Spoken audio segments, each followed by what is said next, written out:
Welcome to Ridhima kitchen. வாங்க இன்னைக்கு நம்ம வீட்டு ஸ்டைலில் ஒரு குடல் கிரேவி பார்க்கலாம். 3/4 கிலோ குடல் வந்து நல்லா வாஷ் பண்ணி வச்சுருக்கிறேன். குக்கரில் போட்டு வச்சுட்டேன். நான் வந்து 1 ஸ்பூன் ஜீரகம் எடுத்திருக்கேன், 1/4 ஸ்பூன் குருமிளகு எடுத்திருக்கிறேன், 3/4 ஸ்பூன் சோம்பு எடுத்திருக்கிறேன், 1 ஸ்டார் எடுத்திருக்கிறேன், ஜாதிபத்திரி எடுத்திருக்கேன், பட்டை பொடியை இதாக்கி ஒரு பட்டையை ஒடிச்சு வச்சுருக்கேன், ஒரு 7 எண்ணம் கிராம்பு எடுத்திருக்கிறேன், 2 ஏலக்காய் எடுத்திருக்கிறேன். இதெல்லாம் வந்து பச்சையாக வந்து நம்ம எல்லாமே வந்து மிக்ஸி ஜாரில் போட்டு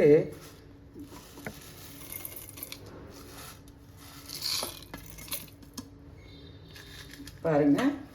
சின்ன சின்ன வரமிளகா வந்து நான் வந்து ஒரு 7 வரமிளகாய் அதுலேயே போட்டு போகிறேன்.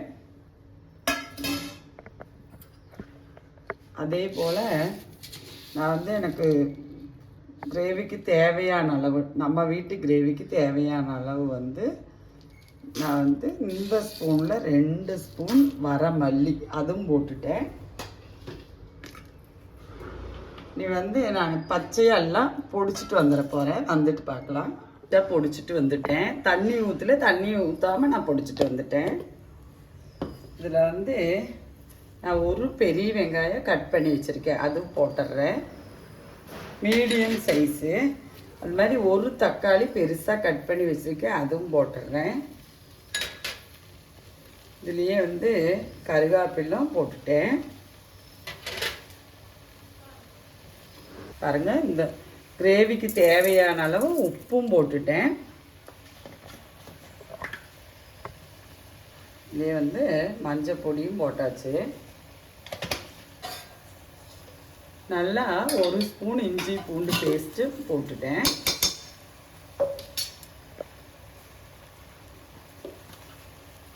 பாருங்கள், நம்ம பொடிச்சிட்டு வந்தோமல்லவா, அந்த பொடியும் வந்து இதுலேயே போட்டு போகிறேன். நான் தண்ணி ஊற்றவே இல்லை இன்னியும். ஆனால் இந்த அடுப்பு பற்ற வச்சுருக்கேன், அதனால் இந்த குடல்லிருந்து கொஞ்சம் தண்ணி விட்டு வரும். வந்து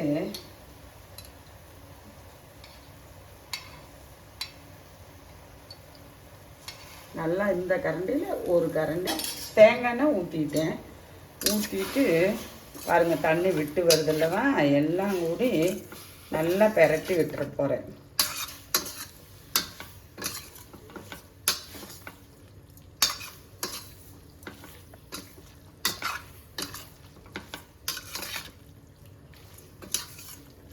நம்ம சேனல்லையே ஆல்ரெடி ஒரு குடல் குழம்பு வீடியோ போட்டிருக்கிறேங்க, அது பாருங்கள். வீட்டிலெல்லாம் வச்சு குழந்தைகளோட சந்தோஷமாக வச்சு சாப்பிடுங்க.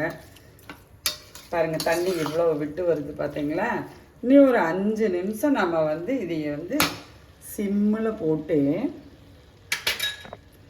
இப்படி மூடி வச்சிட போகிறேன். அந்த குடல்லிருந்து நமக்கு தண்ணி வரும், அதை பார்த்துட்டு நம்ம செஞ்சுக்கலாம்.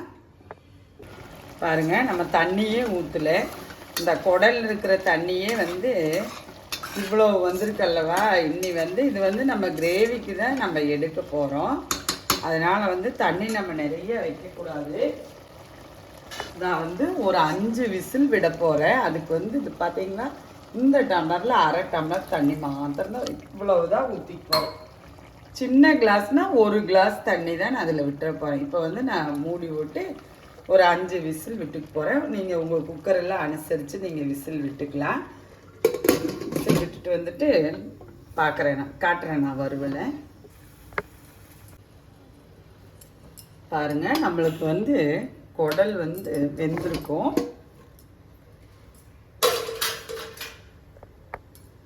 பார்த்தீங்களா, தண்ணி எவ்வளோ இருக்குது பார்த்தீங்களா.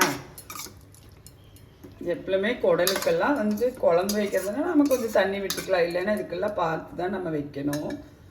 பாருங்கள், எனக்கெல்லாம் நல்லா வெந்துருச்சு.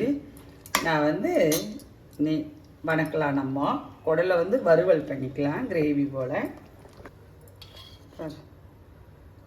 பாருங்கள், நான் வடைச்சட்டி வச்சு ஒரு 1.5 குழிக்கரண்டி எண்ணெய் விட்டுற போகிறேன். எண்ணெய் காஞ்சிருச்சு. இது அஞ்சலை பெட்டி கரண்டியில் 2 ஸ்பூன் கடுகு ஊற்றிட்டேன். இது இது வந்து ரொம்ப ஈஸியான குடல் வறுவலுங்க, குடல் கிரேவிங்க. ஈஸியாக எல்லாம் பொடிச்சிட்டு வேலைக்கு போகிறவங்க கூட இந்த இதெல்லாம் பொடியெல்லாம் வந்து நீங்கள் ஆல்ரெடி பொடிச்சே வச்சுக்கலாம். நைட்டு கூட பொடிச்சு வச்சுட்டு காலையில் ரொம்ப ஈஸியாக செஞ்சிடலாங்க இந்த குடல் கிரேவி. பாருங்க, நான் வந்து நம்ம குடல் கிரேவிக்கு தகுந்த ஒரு 200 கிராம் சின்ன வெங்காயம் பொடியாக கட் பண்ணிட்டு, ஒரு பச்சை மிளகாய் எடுத்துருக்கேன், ஒரு கொத்து கருகாப்பிலும் எடுத்துருக்குறேன். கடுகு பொரிஞ்சிருச்சு, போட்டுற போகிறேன்.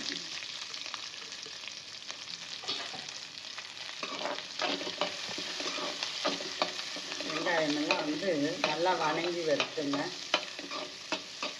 இந்த கிரேவி செய்கிறதுக்கு நைட்டு வந்து நீங்கள் இந்த பொடியை பொடிச்சு வச்சிட்டிங்கன்னா வேலைக்கு போகிறவங்க காலையில் செஞ்சுக்கலாம். ரொம்ப ஈஸியான 2 நாளைக்கு முன்னால் கூட இப்போ எடுத்து நம்ம அந்த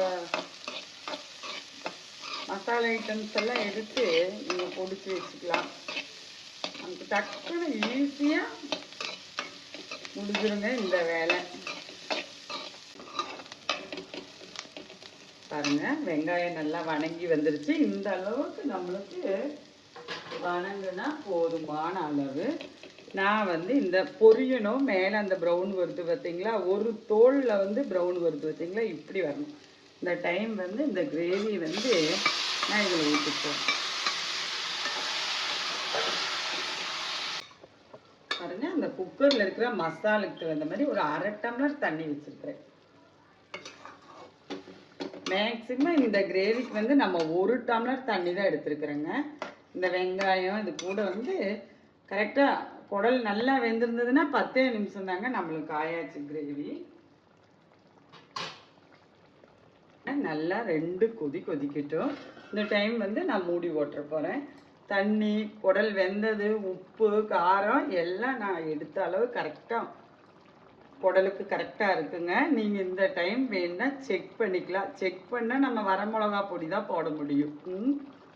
அதெல்லாம் நீங்கள் உங்கள் வீட்டு டேஸ்ட்டுக்கு தகுந்த மாதிரி காரம், உப்பு இதெல்லாம் கம்மி பண்ணுறது கூட்டுறது அதெல்லாம் உங்கள் விருப்பம் போல் செஞ்சுக்குங்க. இப்போ நான் மூடி ஓட்டுறேன். பாருங்க, நம்மளுக்கு வந்து குடல் வந்து ரெடி ஆயிடுச்சு. நான் வந்து கிரேவி போல தான் சொன்னேன், அது மாதிரியே ஆயிடுச்சு. இன்னும் கொஞ்சம் விட்டிங்கன்னா அது வறுவல் ஆயிரும். அடுப்பு ஆஃப் பண்ணிவிட்டேன், எனக்கு போதுமான அளவு. வாங்க, நம்ம வீட்டில் வந்து ஒரு நண்பர்கள் வீட்டு ரசத்தோடு இந்த குடல் கிரேவி சாப்பிட்லாம். வீட்டில் செஞ்சு பாருங்கள். ஆல்ரெடி நம்ம சேனலில் ஒரு குடல் குழம்பு இருக்குது. நன்றி, வணக்கம்.